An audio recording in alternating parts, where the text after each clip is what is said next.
এক নম্বর আসামির যাবজ্জীবন এবং ২ নম্বর আসামির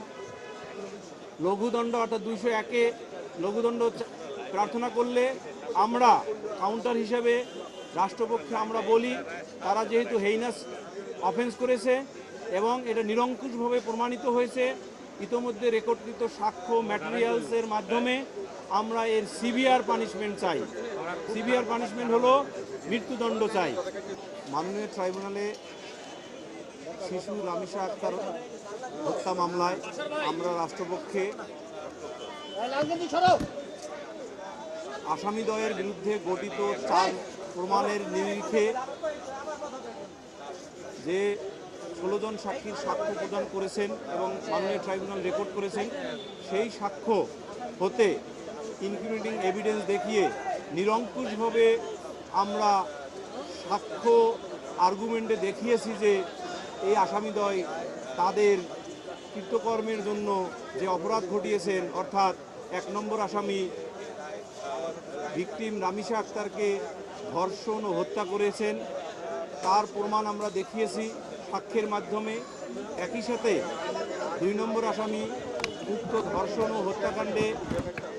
প্রিভেন্টিভ কোনো মেজার না নিয়ে সহযোগিতা করেছেন। একই সাথে তার লাশ খণ্ড বিখণ্ড করে গুম করার কার্যক্রমের অংশ হিসাবে যে জঘন্যতম কাজগুলো করেছেন এবং 2 নম্বর আসামির সহায়তায় 1 নম্বর আসামি পালিয়ে গেছেন, সেই বিষয়ে এই 3 ধরনের অপরাধের নিরঙ্কুশ এভিডেন্স এই আর্গুমেন্টে দেখিয়ে আমরা প্রমাণ করতে উপস্থাপন করেছি যে আসামিদ্বয় নারী ও শিশু নির্যাতন দমন আইনের অধীন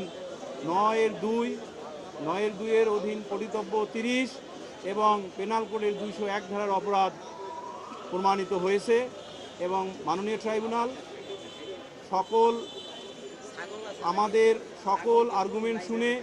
রাষ্ট্রপক্ষ আর্গুমেন্ট শেষ হওয়ার পর স্টেট ডিফেন্স লয়ারের পক্ষে আর্গুমেন্ট শোনেন এবং স্টেট ডিফেন্স লয়ার 1 নম্বর আসামির যাবজ্জীবন এবং 2 নম্বর আসামির লঘুদণ্ড অর্থাৎ 201-এ লঘুদণ্ড প্রার্থনা করলে আমরা কাউন্টার হিসেবে রাষ্ট্রপক্ষে আমরা বলি তারা যেহেতু হেইনাস অফেন্স করেছে এবং এটা নিরঙ্কুশভাবে প্রমাণিত হয়েছে ইতোমধ্যে রেকর্ডকৃত সাক্ষ্য ম্যাটেরিয়ালসের মাধ্যমে আমরা এর সিভিয়ার পানিশমেন্ট চাই। সিভিয়ার পানিশমেন্ট হলো মৃত্যুদণ্ড চাই।